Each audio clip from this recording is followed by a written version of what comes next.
मैं non engineering background का student हूं, क्या मुझे कैट की तैयारी करनी चाहिए? ये क्वेश्चन ही गलत है। सही क्वेश्चन ये है कि क्या ऐसा पहले कभी हुआ है कि नॉन इंजीनियरिंग बैकग्राउंड के बच्चों ने कैट का एग्जाम दिया हो और उसको क्लियर किया हो, उसको पास किया हो? उसका आंसर है यस। अगर आप चेक करेंगे कैट की वेबसाइट या आईएम्स की वेबसाइट पे, तो ऑलमोस्ट 30% बच्चे ऐसे हैं जो प्योरली नॉन इंजीनियरिंग बैकग्राउंड से हैं।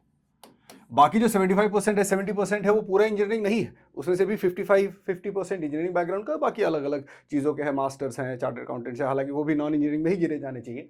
मैं ये वो बच्चे कंसिडर कर रहा हूँ जो जो ग्रेजुएट्स हैं नॉन इंजीनियरिंग बैकग्राउंड्स में। ठीक है, तो कोई इनके पास कोई सुपर पावर या दिव्य शक्ति नहीं है।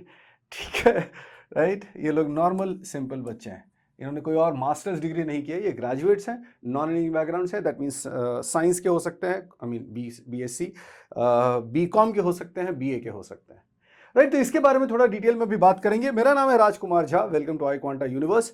इस पर्टिकुलर चीज़ के बारे में जो बहुत जनरली फ्रीक्वेंटली देखने में आती है कि कुछ बच्चे जो कॉमर्स बैकग्राउंड के हैं, जो बीकॉम कर रहे हैं, ठीक है, या इवन बीए कर रहे हैं, या फिर बीबीए कर रहे हैं, राइट, या फिर ऐसे बच्चे जो लेट्स से बीएससी कर रहे हैं बट मैथ्स के अंदर बहुत बढ़िया उनका कंट्रोल या पावर नहीं है। उन बच्चों के दिमाग में ये सवाल आता है कि हम कैसे तैयारी करें या क्या स्पेसिफिक चीज़ों के ऊपर ध्यान रखें। ठीक है, राइट। चलिए, सबसे पहली बात तो ये कि किसी बैकग्राउंड के बेसिस पे कोई एडवांटेज या डिसएडवांटेज नहीं है। ठीक है, एडवांटेज या डिसएडवांटेज, चैलेंजेस जो भी है, वो आपकी अपनी एबिलिटीज और अपनी स्टडीज की वजह से है। ठीक है, एबिलिटीज कैसे डेवलप होंगी? उस चीज की आपने पढ़ाई की होगी। ठीक है, कितनी पढ़ाई की होगी? बहुत ज्यादा पढ़ाई की होगी तो बहुत अच्छी एबिलिटी डेवलप हो जाएगी, उसके अच्छे क्वेश्चन सॉल्व कर पाएंगे, उसके डिफिकल्ट सिचुएशंस का आंसर्स आप ढूंढ पाएंगे। यहां पे कीपिंग इन माइंड जो नॉन इंजीनियरिंग बैकग्राउंड के जो बच्चे हैं, उनके क्या एडवांटेजेस हो सकते हैं? देखो यार, एक सिंपल सी बात है, कैट के अंदर 3 चीजें होती हैं: क्वांटिटेटिव एबिलिटी, DILR, ठीक है, और VARC। अब VARC जो है, वर्बल एबिलिटी रीडिंग कॉम्प्रिहेंशन, ये क्या है? ये इंग्लिश लैंग्वेज का टेस्ट है, इंग्लिश लैंग्वेज एंड उसके एप्लीकेशन का टेस्ट है।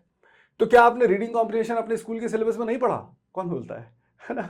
किसी भी बोर्ड में अगर आप इंग्लिश का देखेंगे, 10th स्टैंडर्ड 12th स्टैंडर्ड का एग्जाम या पेपर्स, उसके अंदर अच्छा खासा रीडिंग कॉम्प्रिहेंशन, पैसेजेस और बहुत सारी चीजें होती है, और उसका डायरेक्ट एप्लीकेशन जो है यहाँ पे कैट के अंदर भी होता है। उसका लेवल, डिफिकल्टी लेवल थोड़ा सा बेहतर होता है, उसका जो कवरेज एरिया है वो थोड़ा सा बेटर होता है, अंडरस्टैंडिंग रिक्वायर्ड जो है वो थोड़ी सी ज्यादा होती है कैट के अंदर। अब रहा QA एंड DILR। ठीक, अब इंजीनियर्स को कहां एडवांटेज हो जाता है? वो बहुत सारे ऐसे प्रॉब्लम सॉल्विंग सिचुएशंस में इन्वॉल्व होते हैं जहां पे लॉजिक रीजनिंग का इस्तेमाल होता है, LR DI, और क्योंकि मैथ्स पढ़ा होता है थोड़ा ज्यादा डिटेल में, इसलिए, और उसने उसके JEE वगैरह का एंट्रेंस एग्जाम दिया होता है, उसकी तैयारी की होती है, तो उस तैयारी की वजह से उनका QA में थोड़ा सा एडवांटेज हो जाता है। ऐसा नहीं है कि वो QA के नॉलेज और मैथ्स के नॉलेज के साथ पैदा होता है, जस्ट दैट क्योंकि उन्होंने ज्यादा टाइम स्पेंड किया हुआ होगा, इसलिए उनको ज्यादा आता होगा। तो अगर कोई नॉन इंजीनियरिंग का बच्चा भी है और वो या तो पहले स्कूल के टाइम पे, 10th तक के टाइम पे थोड़ा एक्स्ट्रा टाइम लगाया हो उसके ऊपर, या अब लगाने को तैयार हो, तो उसके लिए भी जो समस्या है वो थोड़ी सी कम की जा सकती है। ठीक, अगर तो कोई बच्चा हो जो तीनों में ही प्रॉब्लम, जिसको समझ आ रही हो कि भाई मैं तो तीनों में ही अच्छा नहीं कर पा रहा हूं, तो उसको बहुत ज्यादा समस्या आएगी। इसको बहुत ऑनेस्टली समझना है, इसमें ज्यादा दिमाग नहीं लगा सकते। End of the day we are talking about getting into India's top MBA colleges, right. और उन कॉलेजेस से पढ़ाई करने के बाद आप शायद किसी अच्छी जगह पे, बड़ी कंपनी पे, PSUs में, बड़े गवर्नमेंट कंपनीज में या प्राइवेट कंपनीज में, जहां पे भी आप जाएंगे, आप बड़े ग्रुप्स को लीड करेंगे। ठीक है, तो आपकी अपनी एबिलिटी अच्छी होनी ही चाहिए। उसका एक तरीका है, मैं ये नहीं बोलता कि जिनका क्वांट बहुत अच्छा होगा वो मैनेजर अच्छे बनेंगे, ऐसा नहीं है, लेकिन उसका एक तरीका है कि हाँ, आप नंबर्स में कंफर्टेबल है, आपको समझ आती है बातें कि भाई कितना % काम हुआ, कितना % नहीं हुआ, कितना और करने की जरूरत है, क्या एफिशिएंसी है, कितनी सैलरी होनी चाहिए, कितना पैसा पे करना है, कितना खर्चा होना चाहिए, कितना इनकम हो रहा है, प्रॉफिट लॉस, टैक्सेशन, ये सब नंबर्स का खेल है, राइट। और उसमें कुछ बहुत ज्यादा, कैसे बोलेंगे, कॉम्प्लिकेशन नहीं होता, उसके लिए मशीनें हैं, राइट। देयर आर सॉफ्टवेयर जिसमें सब कुछ कैलकुलेशन हो जाता है। बट जो मैनेजर है, जो उसको लीड कर रहा है, उस चीज को, उस सिचुएशन को, उस ग्रुप को, उसको नंबर्स की इतनी समझ होनी चाहिए कि वो देखे, समझे और वो अपना डिसीजंस बना सके कि क्या करना चाहिए और क्या नहीं करना चाहिए। ठीक है, ओके। तो जो बच्चे तीनों में ही खराब हैं उनको बहुत ज्यादा प्रॉब्लम आएगी। ठीक है, प्रॉब्लम्स अगर हैं तो ठीक कैसे कर सकते हैं उसको समझने के लिए कुछ पॉइंटर्स हैं। क्या एडवांटेजेस हो सकते हैं जो नॉन इंजीनियरिंग के बच्चे हैं। ठीक, एक समझने की कोशिश करें कि जो आईएम्स है ना उसके अंदर एक बहुत तरह से डिफाइंड सिचुएशन दिया गया है कि भाई आप अलग अलग डाइवर्सिफाइड बैकग्राउंड के बच्चों को लेंगे। ऐसा नहीं कि सिर्फ इंजीनियर से जो है उन्हीं को ले लें, उनको एक प्रॉपर तरीके से गाइडलाइंस है कि जेंडर बेस्ड बैलेंस भी होना चाहिए, अलग अलग कोर्सेज के भी बच्चे होने चाहिए, कुछ आर्ट्स के बच्चे, कुछ साइंस के, कुछ इंजीनियर्स, कुछ नॉन इंजीनियर्स, कुछ कॉमर्स, इस तरह से कुछ ग्रेजुएट्स, कुछ मास्टर्स, कुछ फ्रेशर्स, कुछ वर्क एक्स। तो एक वो डाइवर्सिटी पॉइंट है जो आपके एडवांटेज में काम आ सकता है। ठीक, अब एक चीज मान के चले कि भाई मैथ्स अच्छा नहीं है तो इंग्लिश अच्छा होगा। ठीक, अगर इंग्लिश में भी तकलीफ है तो थोड़ा समस्या आ सकती है, बट ज्यादातर बच्चों को मैंने देखा है कि जो बीकॉम कर रहे हैं, बीए कर रहे हैं, क्योंकि उनके पास मैथ्स के ऊपर लगा हुआ टाइम बच जाता है, तो उनकी थोड़ी सी जो है इंग्लिश रीडिंग एबिलिटी, वोकैबुलरी वगैरह जो है उनका थोड़ा सा कमांड बेहतर होता है। तो that is something that is a good thing for you. Now specially for commerce या बीबीए स्टूडेंट्स, ये वाला जो थर्ड वाला पॉइंट है ये बड़ा क्रूशल और एडवांटेजेस हो जाता है कि because of your economics, business studies and accountancy, जो भी आप सब्जेक्ट्स पढ़ते हैं, जो सब्जेक्ट्स पढ़ते हैं, उनका बहुत ज्यादा एडवांटेज आपको आगे चल के एमबीए में मिलता है। तो कई बार ऐसा होता है कि ये बच्चे इंजीनियर्स को पढ़ा रहे होते हैं एमबीए के दौरान, ये जो बीकॉम के बीबीए के बच्चे होते हैं जो इंजीनियर्स होते हैं उनको अकाउंटेंसी या बिजनेस मैनेजमेंट चीजें या इकोनॉमिक्स के कॉन्सेप्ट समझा रहे होते हैं। ठीक है, so that's a very beautiful situation that happens later. Challenges challenges क्या है। ठीक है, एग्जैक्ट 70% इंजीनियर्स नहीं है, I would say it is 55% है, बट वो बाकी मिला जुला लें जो साइंस बैकग्राउंड के या दूसरे मास्टर्स वगैरह जो हायर लेवल के बच्चे हो सकते हैं वो सब 70%। ठीक है, अब वो इंजीनियर्स हैं, राइट। अब इंजीनियर्स मतलब वो देवता नहीं है या उनके सिर पे सींगें नहीं लगी हुई है। It's just that they have spent more time in QA, quantitative related situations, logic, problem solving, right. इसलिए उनको डीआई वगैरह में, एलआर में थोड़ा जो है एडवांटेज हो जाता है। ठीक अब अगेन वही सेम बात है कि जो बच्चों ने कम समय लगाया है बिकॉज ऑफ देयर कॉमर्स या आर्ट्स या business background, BBA background, they wouldn't have spent much time in quant, तो उसकी वजह से क्वांट में थोड़ी सी तकलीफ हो सकती है। क्वांट के अंदर टॉपिक कौन कौन से वो अगले स्लाइड में उसके ऊपर बात करेंगे। अब एलआरडीआई, अगर आपने कभी नोटिस किया हो, देयर आर मैगजीन्स, न्यूज़पेपर जिसमें कई बार ना एक वीकली बेसिस पे या डेली बेसिस पे पजल्स होते हैं। अब कुछ बच्चों का इंटरेस्ट जनरल होता है, चाहे वो किसी भी बैकग्राउंड को हो, साइंस, नॉन साइंस, किसी भी बैकग्राउंड के हो, वो अपनी खुशी से वो पजल्स सॉल्व करने की कोशिश करते हैं उनके लिए वहां पे बहुत फायदा हो जाता है। अब जो बच्चे उसमें कंफर्टेबल नहीं होंगे उनको यहाँ पे थोड़ी बहुत तकलीफ आ सकती है, जिन्होंने उसकी प्रैक्टिस ना की हो। क्या करें अब, तो उसको समझने के लिए एक बार पहले ये देख लो कि जो टॉपिक्स, कुछ एक ऐसे टॉपिक्स हैं जो आपने ऑलरेडी स्कूल लेवल पे पढ़े ही हुए हैं। Percentage, profit loss, simple interest, compound interest, ratio, proportion, averages, time speed distance, time and work, basic geometry, numbers, LCM, HCF etcetera, basic algebra, simple equations and even quadratic equation आपने पढ़ा तो है ही। ठीक है, कुछ चीजें इसमें नहीं लिखी है, मैं लिख देता हूं सेट थियरी का भी ऑलरेडी स्कूल में इंट्रोडक्शन हो चुका होता है। Quadratic equation, roots, sum of roots, product of roots, already इसमें एप्लीकेशन हो चुका होता है। ठीक है, फंक्शन का नहीं होता, चलो, बट वो फंक्शन ऑलरेडी जो हमें इस्तेमाल होता है वो वेरी इजी होता है, उसे देखने में डर लगता है, उसकी शक्ल खराब होती है। ठीक है, लॉग का टोटल 4 फॉर्मूले होते हैं, टोटल 4 फॉर्मूले, बट उसकी शक्ल जो है बहुत खराब होती है, वेरी बैड फेस, तो इसलिए देख के जो है डर लगता है बच्चों को कि वो अजीब अजीब सा एक्सप्रेशंस होता है। ठीक है, इनइक्वालिटीज मॉडुलस, ये एक टेक्निकल एस्पेक्ट है जो कई बार थोड़ा सा लिटिल डिफिकल्टी है, तो फिर सभी बच्चों को डिफिकल्टी होती है, ऐसा नहीं कि किसी नॉन इंजीनियरिंग वाले बच्चों को ज्यादा और बाकी को कम, ऐसा नहीं होता, सबको होती है। कोऑर्डिनेट ज्योमेट्री ऑलरेडी स्कूल में इंट्रोड्यूस होता ही है ना। Numbers, properties, remainders, unit digits, अब ये साइक्लिसिटी और ये सब बेसिक प्रैक्टिस की चीज है, बेसिक प्रैक्टिस की चीज है, once in a lifetime awareness, एक बार आपको समझा दिया, बता दिया, बहुत बढ़िया हो जाता है। प्रोग्रेशंस ऑलरेडी स्कूल के सिलेबस में, ठीक। सिर्फ कुल मिला के ये परम्यूटेशन, कॉम्बिनेशन और प्रोबेबिलिटी का जो टॉपिक है वो 11th एंड 12th में पढ़ाया जाता है, बट जो 11th 12th में पीएनसी प्रोबेबिलिटी पढ़ाया जाता है वो बहुत ज्यादा होता है, बहुत हैवी लेवल का होता है। ठीक है, यहां उतना हैवी लेवल का नहीं होता, यहां पे इंट्यूशन अप्रोच, इंट्यूटिव अप्रोच वाले क्वेश्चंस होते हैं। ठीक है, मतलब उसमें बहुत टेक्निकल फॉर्मूले और ये सब करने की जरूरत नहीं होती। बेसिक काउंटिंग बेस्ड क्वेश्चंस जो हैं वो यहां पे पूछे जाते हैं। ठीक है, ओके। अब आपका जो सिचुएशन है वो किस तरीके का, देखो नॉर्मली मैंने नोटिस किया है कि actually this is independent of the background that you are from. किसी भी बैकग्राउंड के हो, चाहे आप science background, engineering background, commerce background, किसी भी बैकग्राउंड के बच्चे हो, आपका नंबर्स के साथ कंफर्ट कैसा है, पहाड़ा कितना याद है, टेबल्स कितने याद है, एडिशन सब्ट्रैक्शन में बेसिक कितने अच्छे तरीके से कर पाते हो, या उसके प्रति जो आपकी नियत है, इंटेंट है, वो कैसा है, वो आइडेंटिफाई करो। अगर तो इंटेंट ऐसा है कि देखते ही आप नाक मुंह सिकोड़ लेते हो तो आपको बहुत तकलीफ होने वाली है, या एक तरह से छोड़ ही दो उसको फिर, है ना, as plain and as simple as that, because इसमें ऐसी कोई चीज है नहीं कि उससे नफरत किया जाए। नंबर्स में ऐसी प्रॉब्लम इतनी ज्यादा है नहीं कि उसको हेट्रेड या नफरत के नजरिए से देखा जाए।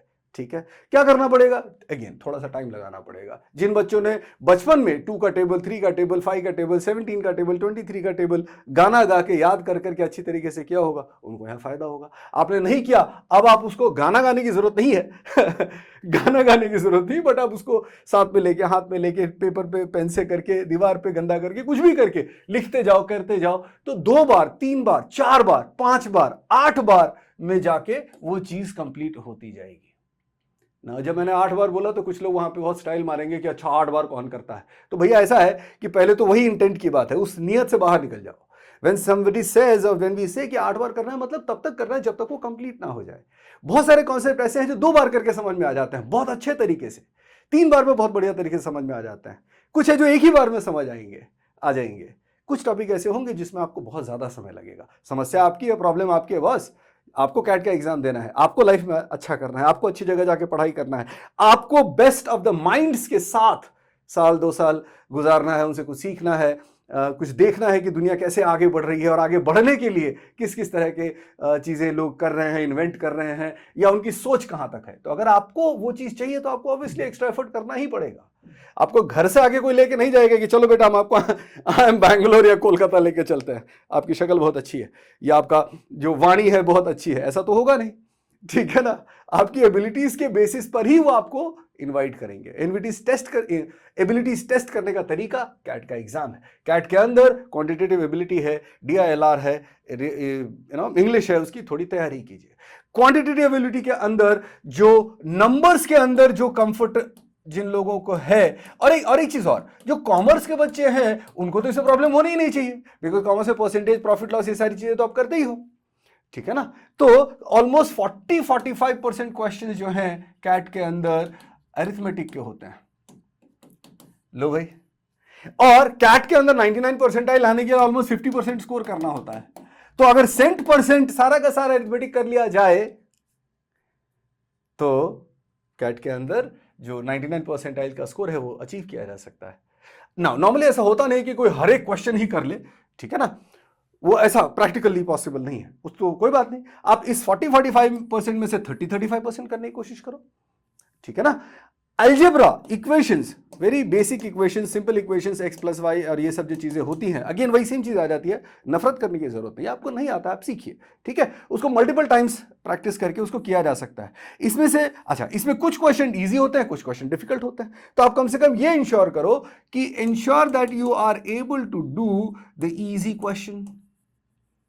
क्या सारे क्वेश्चन इजी होते हैं? नहीं, वो ऐसा नहीं होता। क्वेश्चन पढ़ के आपको पता चल जाएगा कि इजी है कि डिफिकल्ट है, लेकिन क्वेश्चन पढ़ के आपको पता कब चलेगा? जब आपने उस तरह के 100 या उससे ज्यादा सवाल सॉल्व किए हो। ठीक है, बहुत बढ़िया। ग्राफ्स फिगर, ना ये एक ऐसी चीज है जो अच्छे खासे सभी लोगों को प्रॉब्लम आती है एक्चुअली, तो देखा जाए तो, कि शेप नहीं समझ आता या डायग्राम याद नहीं रहते कि कौन सी चीज का डायग्राम कैसा होगा। इसमें स्पेशल केसेस बनते हैं कई सारे, तो ये सब चीजें हैं, लेकिन वही है कि वो वन टाइम नॉलेज है। एक बार अगर देख लिया, सीख लिया, हाँ यहां मैं मान सकता हूं कि ये नंबर्स वाली बात नहीं है, ये नॉर्मली तकलीफ देता है, बिकॉज सभी बच्चों का स्पेशल जो एबिलिटी है, एप्टीट्यूड है, वो नहीं होता है इसमें, दैट इज फाइन। वो नंबर्स के साथ लागू नहीं होता। नंबर्स प्योरली टाइम और इंटेंट से रिलेटेड है, ये वाला इंटरनल एबिलिटी से रिलेटेड है। इट्स लाइक सेइंग कि आपको कलर्स कौन सा वाला पसंद है, ये वो वाली बात हो जाती है। तो यहाँ आई कैन अग्री कि कुछ बच्चों को ये कितना भी कर ले समझ नहीं आएगा। ठीक है, थोड़ा थोड़ा एटलीस्ट हम बेसिक्स पढ़ के जाएंगे। एग्जाम में अगर 20-25% क्वेश्चन इस एरिया के होते हैं, जितना हमें समझ आएगा, डायरेक्ट वाला दिखेगा, करेंगे, बाकी नहीं करेंगे। ठीक है अब नंबर्स यहां पे ऐसा दिखेगा कि नंबर्स का तो कुछ क्वेश्चंस है ही नहीं कैट एग्जाम में, नहीं भैया ऐसा नहीं है। Any chapter, algebra, geometry, arithmetic, percentage, ratio, use तो नंबर ही हो रहा है ना। 20%, 20 is a number, 50 kilometre per hour, 50 is a number, 50 का मल्टीपल, 50 का factor, right. So number system भले ही उसके डायरेक्ट क्वेश्चंस कम होंगे, डायरेक्ट क्वेश्चन कहने का मतलब डिविजिबिलिटी और रिमाइंडर से रिलेटेड चीज है, ठीक है, वो शायद कम हो, लेकिन नंबर्स का एप्लीकेशन तो हर जगह। नंबर्स का मतलब क्या होता है? नंबर्स का मतलब होता है एडिशन, सब्ट्रैक्शन, मल्टीप्लीकेशन, है ना, परसेंटेज, फ्रैक्शंस, ये सारी चीजें, राइट। तो नंबर्स में कंफर्ट तो चाहिए ही चाहिए। कैसे आएगा? टेबल्स लिखिए, 2, 3, 5, 7, 8 इनके पावर्स कैलकुलेट कीजिए, अप टू 10, 15, 20 पेपर पे करना है, एक या दो बार करना है। See, once you are able to see that 3 to the power 8 is 6561, but अगर आपने इसको याद करने की कोशिश की तो आप बहुत खराब करके आएंगे एग्जाम में। You cannot try to memorize this. What you have to do is you have to calculate from 3 to the power 8 to 3 to the power 12 and then you would know. फिर आपको पता होगा, कैलकुलेट करने की जरूरत नहीं पड़ेगी, फिर आपको पता होगा कि अच्छा ये भी इन्हीं में से एक आता है। So 3 to the power 1, 3 to the power 2, 3 to the power 3 multiply करते जाइए और उसको कैलकुलेट करिए। कितनी बार? एक बार या दो बार। एक बार करने में कितना टाइम लगता है? 3 से 4 मिनट, ठीक है। दो बार, एक बार लाइफ में 2 या 3 बार कर दिया तो आपकी अवेयरनेस सॉलिड होती चली जाएगी, ठीक है। और जब आप दोबारा एग्जाम में जरूरत पड़े तो इवन जरूरत पड़ने पर अगर आप कैलकुलेट भी करने जाएंगे तो आपको उतना टाइम नहीं लगेगा, आपकी एक्यूरेसी जबरदस्त हो जाएगी, ठीक है ना। तो ये ध्यान रखना है कि अगर हमने सोचा है कि भाई इस चीज को क्लियर करना है तो उसके ऊपर इस तरह से एफर्ट करना होगा। अच्छा, हमने क्या किया है? हमने जो है अलग अलग लेवल के कोर्स के अंदर ना अलग अलग लेवल की चीजें हैं। सबसे पहले जो है एसेंशियल वीडियोस है। अब ये एसेंशियल किसके लिए काम आएगा? एसेंशियल उन सभी बच्चों के लिए काम आएगा जो, स्पेलिंग ज्यादा ध्यान मत देना, हाँ, उन बच्चों के लिए काम आएगा बहुत ज्यादा, इनफैक्ट सभी के लिए काम आएगा अगर देखा जाए तो, कि भाई अगर आप एडवांस भी करना चाहते हो तो पहले बेसिक तो करें। बट स्पेशली जिनका मैथ्स का बहुत तकलीफ है या कमजोर है, उनके लिए नॉन इंजीनियर्स क्वांट का पूरा एक मॉड्यूल है जिसके अंदर सारे ही टॉपिक्स के बेसिक कॉन्सेप्ट्स डिस्कस किए गए हैं। इस पॉइंट ऑफ व्यू से कि आपने पढ़ा ही नहीं है कभी तो कैसे होगा? हालांकि आप पढ़े तो हो ही स्कूल में, 80-90% टॉपिक्स आप स्कूल में तो पढ़े ही हैं। जब आप यहां आएंगे तो एक तरह से आपके लिए basic revision, and revision from the point of view of what is the requirement as far as CAT preparation is concern.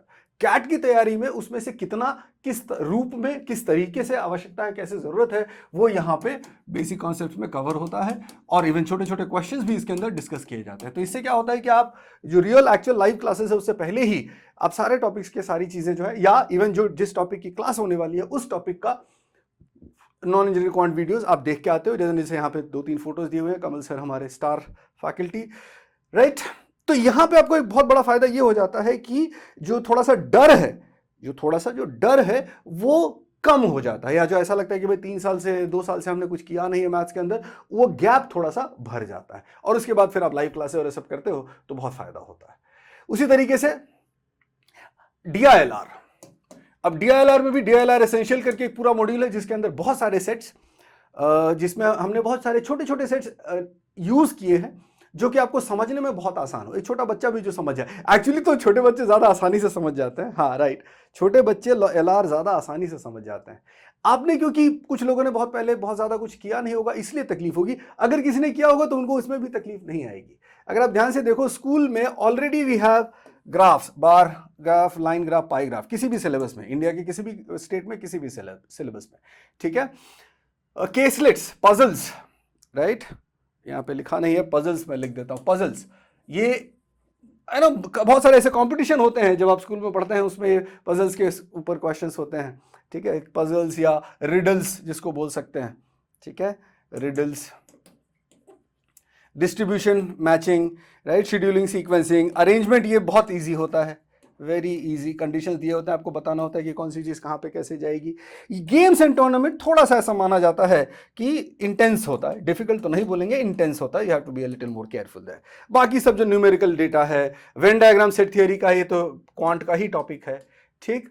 Maths base ये क्वांट के टॉपिक, TSD, परसेंटेज, इस तरह के जो टॉपिक्स हैं वो आप अगर आपने किया है तो आपको वहां पे फायदा हो जाता है। अब these are different types of DILR sets. तो DILR एसेंशियल के अंदर वापस से ये सारे बेसिक्स, इसके ऊपर एक एक दो दो तीन तीन सेट्स, वो आपको कैसे सॉल्व करना है, क्या क्या चीजें ढूंढनी है, क्या क्या इंपॉर्टेंट होते हैं, क्या क्या कीवर्ड्स होते हैं, वो सारा डिस्कशन उसके अंदर होता है। तो वहां पे आपको अगेन क्लास से पहले, राइट, जो रियल लाइव क्लासेस है, एप्लीकेशन क्लासेस है, उससे पहले ही आप एसेंशियल्स में ये सारी चीजें कर सकते हो। So that is how we help you to get a little more comfortable with that. Okay, अब ये हर टॉपिक का थोड़ा बहुत डिस्क्रिप्शन भी दिया है, तो मैं थोड़ा सा हट जाता हूं so that you can pause the video and just read through this. Read करने से ज्यादा फायदा कब होगा, जब आप एक्चुअली वो सेट सॉल्व करना शुरू कर दोगे। तो make sure that as soon as possible you enroll and get into that essential program. Go through the recorded videos first and then the live classes.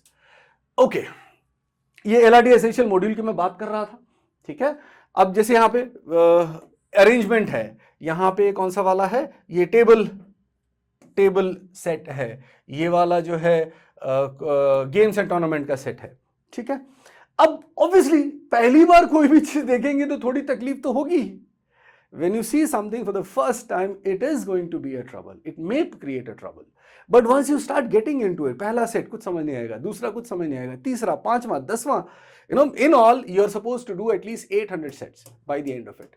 तो 800 sets by the end, by CAT exam, तो आप अभी से करना चालू कर दो, simple है। 3 से 4 set every day, 3 to 4 sets every day अगर आप करते हो। अब उस 3 से 4 सेट में कैसा होना चाहिए, एक डिफिकल्ट सेट होना चाहिए, बाकी इजी होना चाहिए।